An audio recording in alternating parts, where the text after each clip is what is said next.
So after Spider-Man Homecoming, which I found a bit disposable, and the Guardians and Thor Ragnarok, which for me suffered from a kind of contrived irreverence, I was beginning to really lose enthusiasm for the Marvel flicks.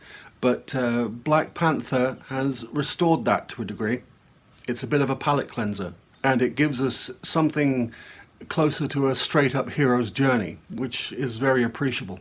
So T'Challa is called to the throne of Wakanda after his father is killed in the events of Captain America's Civil War. Okoye, the leader of the King's Royal Guard, tells us that an old nemesis, Ulysses Claw, is back on the scene, and this spurs T'Challa to go after him and redeem the failure of his father and others to capture this big baddie. This involves a scene of rather stodgy exposition, bland dialogue, and actors looking vaguely uncomfortable. It seems to be waving a red flag, and you think to yourself, oh no, it's going to be this kind of movie. But fear not.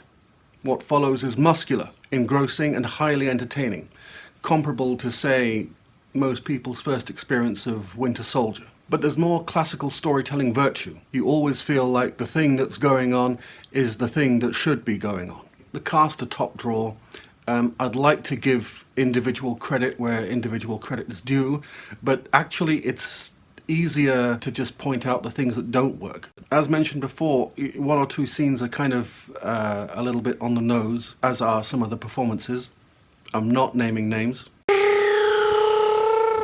The story is allowed to breathe, and it's paced out over satisfying chunks of mood and geography. Very rarely did I feel that there was a producer hanging on Ryan Coogler's neck, insisting on the inclusion of trailer-friendly one-liners or giant mechanical spiders.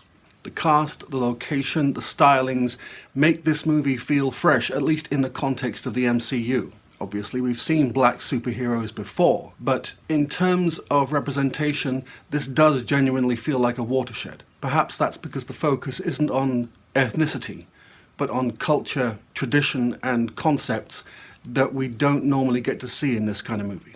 And for people that might be put off by the political dimension, don't be. It's exuberant and transporting, and by the end, more than likely, you'll be left wanting more.